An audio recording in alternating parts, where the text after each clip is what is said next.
Кыргызстанда коронавирус жана пневмониядан 2338 бейтап дарыланууда. Бул тууралуу республикалык штабтан билдиришти. Маалыматка ылайык, өлкө ооруканаларында 871 адам, үй шартында 1467 бейтап дарыланып жатат.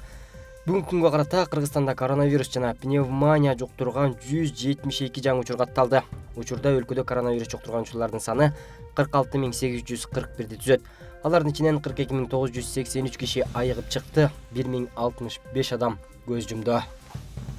Кыргыз Республикасынын президенти Сооронбай Жээнбеков бүгүн 1-октябрда кыргызстандыктарды карылардын эл аралык күнү менен куттуктады деп билдирет президенттин аппаратынын маалыматтык саясат бөлүмү. Урматтуу улуу муундун өкүлдөрү, кадырман ардагерлер, сиздерди бүгүнкү карылардын эл аралык күнү менен куттуктайм. Биз кылымдар бою карыларын кадырлап, улууларын урматтап, сый көрсөтүп келе жаткан элбиз. Мындан арда калкыбыздын ушул нускалуу каада салтын, элибиздин өрнөктүү жөрөлгөсүн, улуттук ар намысыбыздын өзөгүн бекем сактоого милдеттүүбүз. Бир гана ушул күн эмес, ар дайым улгайган жарандарга урмат, сый, ар тараптуу колдоо көрсөтүү, ар бир ардагерге жылуу мамиле кылуу, коомдогу кадыресе көрүнүш болуусу шарт. Көптү көрүп, турмуштук тажрыйбага тунган улуулардын терең акылы, көсөмдүгү жаштарыбыз үчүн көөнөрбөс сабак болууда. Элибиздин руханий казынасын, асыл сапаттарын, маданий байлыгын көөнөртпөй сактап, жаш муундарга жеткирип жатканыңыздар үчүн терең ыраазычылык билдирем. Сиздерге чын ден соолук, бактылуу жашоо, дөөлөттүү каалык каалайм. Күз-кыш мезгилинде калк жылуулук жана жарык менен үзгүлтүксүз негизде камсыз болуусу шарт. Тийиштүү тапшырманы Кыргыз Республикасынын премьер-министри Кубатбек Боронов калктын жана экономика тармагынын алдындагы 2020-2021 жылкы күз-кыш жылытуу мезгилине даярдык маселеси каралган Кыргыз Республикасынын өкмөтүнүн кеңешмесинде билдирди. Өкмөт башчы белгилегендей, COVID-19 пандемиясы жарандардын жана Кыргыз Республикасынын өкмөтүнүн ишине белгилүү түзөтүүлөрдү киргизди. Коронавирустук инфекцияга каршы күрөш улантылып жаткандыгына карабастан, күз-кыш жылытуу мезгилине даярдык сапаттуу жана өз учурунда жүргүзүлүүсү тийиш. Бул жыл вируска байланыштуу абалды эске алуу менен өлкө үчүн жооптуу болот. Быйылкы жылы адистердин божомолу боюнча республикада суунун аз болушу күтүлүүдө. Ал бир нече жылга созулушу ыктымал. Алсак келерки жылы суу мындан да аз болушу мүмкүн. Учурда токтогул суу сактагычындагы суунун көлөмү жылдагыдан аз. Бул жергиликтүү жана ташылып келинген көмүрдүн, мазут жана газдын тийиштүү көлөмүн камсыздап алуу керектигинен кабар берет. Бардык факторлорду эске алуу менен калкты жылуулук жана жарык менен үзгүлтүксүз негизде камсыз кылуу боюнча ар бир маселе боюнча тыкыр даярдык көрүү зарыл. Кыргыз Республикасынын финансы министрлиги бюджеттин киреше бөлүгүндөгү чыгымдарга карабастан, жылытуу мезгилине карата даярдыктарды каржылоо маселесин ыкчам тартипте чечүүсү зарыл. Мындан тышкары, тармактык мамлекеттик органдар электр энергиясынын альтернативдик булактарын карап чыгуусу жана электр энергиясын пайдалануунун белгиленген лимитин тыкыр сактоосу керек, деди Кубатбек Боронов. Ошондой эле ал кошумчалагандай, дээрлик ар бир жылы техникалык жана коммерциялык чоң жоготуулар жөнүндө айтып келет. Бирок абалды өзгөртүүгө багытталган тутумдуу кадамдар али жок. Кыргыз Республикасынын өнөр жай, энергетика жана жер казынасын пайдалануу мамлекеттик комитетинин төрагасы Эмиль Осмонбетов энергетикалык тутумдун иши жана келерки жылытуу мезгилине даярдык боюнча кабыл алынып жаткан чаралар тууралуу маалымат берди. Көмүр ташуучулар менен келишимдер түзүлгөн жана ал иштер башталган. Аймактарда калк, бюджеттик уюмдар жана башка ири керектөөчүлөр үчүн ташылып келинүүчү көмүр алдын ала бөлүштүрүлдү. Республика боюнча 768 отун базасын жана көмүр сатуу пункттарын ачуу пландаштырылууда. Мазут жана газды керектөө боюнча эсептөөлөр жүргүзүлгөн. Электр энергияларын, от казандарын, электр жана жылуулук тармактарынын жабдууларын оңдоо иштери график боюнча жүрүүдө.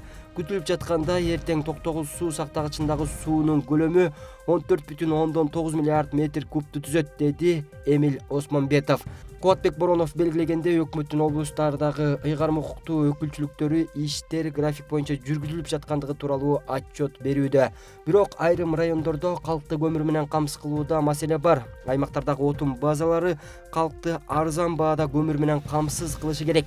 Тиешелүү органдар көмүрдүн баасы боюнча маселени көзөмөлдөп туруусу керек. Андыктан баалардын негизсиз жогорулашын жана ортомчулар болбош керек деп белгиледи ал. Премьер-министр чараларды өз убагында кабыл алуу жана энергетика тутумунун күз-кыш мезгилине туруктуу жана үзгүлтүксүз иштеши үчүн алдыдагы жылытуу мезгилине кылдаттык менен даярдануу боюнча конкреттүү тапшырмаларды берди. 2020 жылдын 6 октябрынан тарта 1-6 класстын окуучулары жалпы билим берүү мекемелеринде салттуу түрдө окуй баштайт. Мындай чечим республикалык чам штабтын отурумунда кабыл алынды. Бул тууралуу өкмөттүн аппараттын маалыматтык камсыздоо бөлүмү билдирет. Белгилүү болгондой, 2020-2021 окуу жылында 1-6 класстын окуучулары үчүн билим берүү процессин реалдуу режимде жандандырууда санитардык гигиеналык нормаларды сактоо боюнча иш-аракеттердин алгоритми иштелип чыкты. Ага ылайык билим берүү уюмдарында мугалимдердин дене табы өлчөнүп турууга жана бет кап режимин сактоого тийиш. Ошондой эле кызматкерлердин үй бүлө мүчөлөрүнүн ден соолугу, аларда илдеттин белгилеринин бар же жогу боюнча анкета толтуруп турушун уюштуруу шарт. Ал эми мектеп балдар келгенге чейин дезинфекцияланууга тийиш. Бирок бул иш-чарада пайдаланыла турган каражаттардын концентрациясы белгиленген өлчөмдө гана колдонулат. Ошондой эле билим берүү жайларынын желдетүү тутумунун иштөөсүн жана класстык бөлмөлөрдө тыныгуу учурунда абанын алмашуусун камсыз кылуу боюнча иштер уюштурулмакчы. Муну менен катар окуучулардын жана мугалимдердин ден соолугун медицина кызматкерлери көзөмөлдөп турат. Окуучулар окуу процессинде аралыкты сактоо менен отургузулат. Алар колдорун бат-бат жууп туруш үчүн тиешелүү каражаттар менен камсыз кылынат. Муну менен катар мектептерде ар кандай иш-чараларды өткөрүүгө жана ата-энелер менен башка уюмдардын өкүлдөрүнүн имаратка кирүүсүнө уруксаат жок. Окуучулар ата-энелер жана кызматкерлер арасында өздүк гигиенаны сактоо жана жеке коргонуу каражаттарын колдонуунун зарылдыгы жөнүндө түшүндүрүү иштери жүргүзүлөт.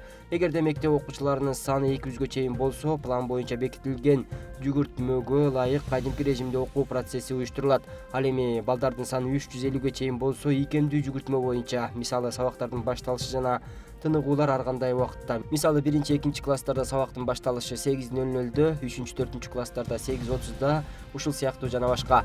500гө чейин болсо кезектешүү негизде, мисалы 1-2, 3 класстар 1-кезметте, 4-5, 6 класстар 2 кезметте окушат. Ашканада тамактануу процесси да кезек менен уюштурулат. Штабтын отурумунда билим берүү жана илим министрлиги менен жергиликтүү бийлик өкүлдөрүнө бекитилген алгоритмди так аткарууну көзөмөлдөө тапшырмасы берилди. Коронавирус инфекциясын алдын алуу жөнүндө маалыматтык окутуу материалдары мектеп имараттарына илиниши керек. Муну менен катар билим берүү жайлардын дезинфекциялоочу жана санитардык гигиеналык каражаттар менен үзгүлтүксүз камсыздалышы шарт, деди биринчи вице-премьер-министр Алмаз Баатырбеков. Отурумдун соңунда тармактык мамлекеттик жана жергиликтүү бийлик органдарына мектептердин жылытуу маселесине өзгөчө көңүл буруу тапшырмасы берилди. Бүгүн 1-октябрда Токтогул суу сактагычындагы суунун көлөмү 15 миллиард 201 миллион куб метрди түзөт. Бул тууралуу электр станциялар ишканасынын басма сөз кызматы билдирет. Маалыматка ылайык суунун агып келиши секундасына 349 куб метрди түзсө, агып чыккан суунун көлөмү 320 куб метрге жетүүдө. Белгилей кетсек, суу сактагыч Нарын дарыясынын жогорку агымындагы мөңгүлөрдүн эриген көлөмүнө жараша толот. Майрамкан Айсайлиева 64 жашта. Балдарынын баары турмуштан өздөрүнүн ордун тапкан. Неберелер менен коорашы үйдө отурган чоң эне кээде зеригип, өзү сыяктуу жашы өтүп калган курбулары менен баарлашып келүүнү каалап жүргөн. Бирок Ош шаарында мындай атайын мекеме жок болгондуктан чоң апалар чогула албай келишкен. Эми алар үчүн калаада жаңыдан эшигин ачкан Мээримдүү энелер байбичилер клубу иштеп баштады. Мисалы үчүн аксакалдардын чайканасы бар. Кечки алар чайканада отурушат, сүйлөшүп, шахмат ойноп, башка дагы спорт менен башка. Бирок энелердики, аялдардыкы жок болчу да. Анан ушул күнү ачылганы бизди дагы сүйүндүрүп атат. Именно ошо пенсионерлерге, кар-картаңдарга белек катары ачылып атат деп мен түшүндүм. Мээримдүү энелер байбичелер клубун дүйнөнү кыраагыдырып саякаттап жүргөн Бааркан Жумабаева ачты. Айтымында чет мамлекеттерде карылар үчүн жакшы шарттар түзүлгөн. Алардын үйдөн чыгып, өздөрүнүн көйгөйлөрүн чогуу сүйлөшүп, бош убактыларын өткөрүүсү үчүн ыңгайлуулуктар түзүлгөндүгүн көрүп келип, Ош шаарында да карылардын башын бириктире турган жайды ачкан. Энелерибиз үчүн зеригиштүү экен да, өздөрү жалгыз үйдө калышып, өздөрүн керексиз сезип, ар кандай ойлорго батып, негативге батып, анан ооруп калат жок эле жерденчи.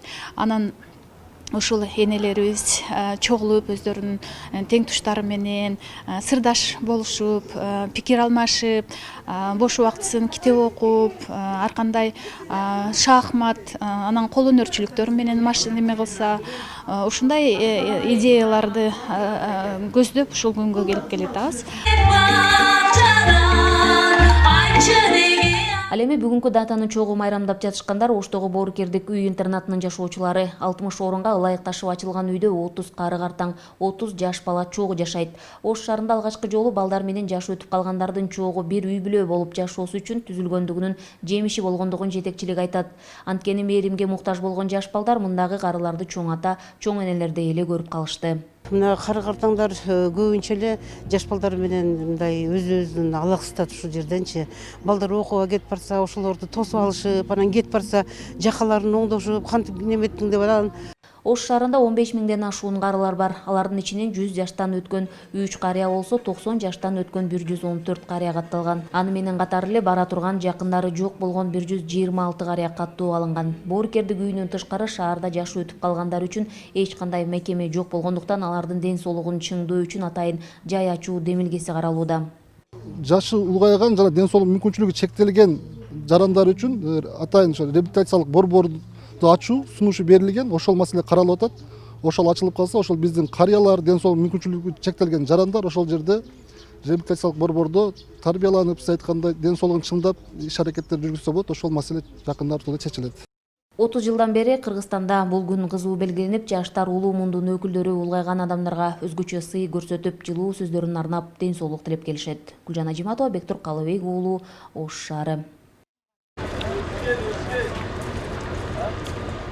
Кыргызстандын Ош обласу жана Өзбекстандын Анжиян обласынын ортосундагы мамлекеттик чек ара тилкесинде жайгашкан Достук автожол көзөмөл өткөрүү жайында өткөндөрдүн саны кескин кыскарды. Бул тууралуу өткөрмө жайдын башчысы Субатай Исманалиев билдирди. Жүйөлүү себептер болбосо, эки өлкөнүн жарандарына кирүүгө чектөөлөр киргизилген эле.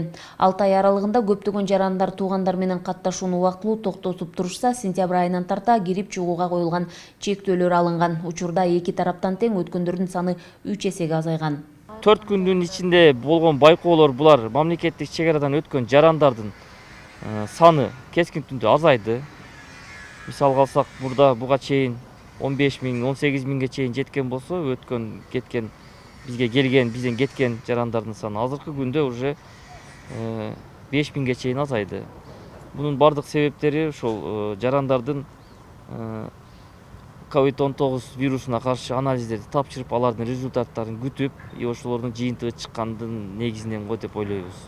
16 марттан тарта Кыргызстан менен Өзбекстан тараптан айрым жарандардын кирүүсүнө чектөөлөр киргизилген. Ушул күнгө чейин бир тараптуу жүргүзүүлөр болгон. Мамлекеттик чек ара кызматынын маалыматына ылайык, акыркы 14 күн аралыгында Кыргызстандын аймагында болгон же акыркы 72 сааттын ичинде алынган COVID-19 вирустун терс жыйынтыгын көрсөткөн ПЦР тест тууралуу маалыматы бар адамдар Өзбекстанга кирип жатканда карантиндик көзөмөлгө алынышпайт. Хоп, маңга тестті Өзбекстанга сурапты. Азыр бизден, Өзбекстан тараптан да, Кыргызстан тараптан да сурап жатат. Ушундай талаптар коюлган экен. Эки жактан тең тиешелүү кагаздардын Өзбекстандын, Кыргызстандын чек арачыларына көргөздү. Ушул тапта 4 күндөн бери бардык кызматтар менен бириккен алгоритм иштелип чыккан. Сырттан келген жарандардан ПЦР анализ алынат. Анализдин жыйынтыгы 72 саатка чейин гана жарактуу болот. Андан өтүп кетсе, кайрадан анализ тапшыруу талабы коюлган. Кыргызстан тарапта болсо чек арадан өтүүчүлөрдөн экспресс тест алынууда. Муну биз дагы ошол башка мамлекеттерде сыяктуу эле пресс-куранттын негизинде төлөп, акча төлөп жасоочу ПЦР анализ кылышат дегендейчи. Мунун механизми азыр болуп атат. Биз азыркы жасап аткан экспресс тест боюнча бекерли жүргүзүлүп атат.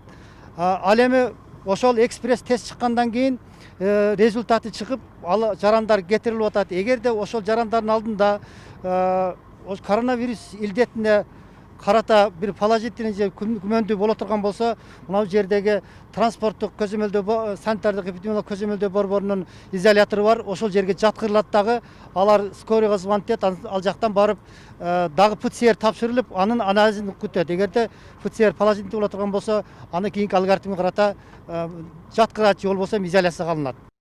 Буга чейин өлкө аймагына кирип келе жаткан Кыргызстандын жана Өзбекстандын жарандары өткөрүү жайларына термометриядан жана анкета толтуруу менен жүргүзүлгөн сурамжылоодон өтүшкөн. Кыргызстандан Өзбекстанга чыккан жана Кыргызстандын аймагында гана болуп келген Өзбекстандын жарандары республикага кайтып келе жатканда карантиндик көзөмөлгө алынышпайт. Ал эми оор жүк ташуучу унаалардын кирип чыгуусуна пандемия башталгандан тарта чектөө киргизилген эмес. Гүлжан Ажиматова, Бектур Калыбек уулу, Ош облусу.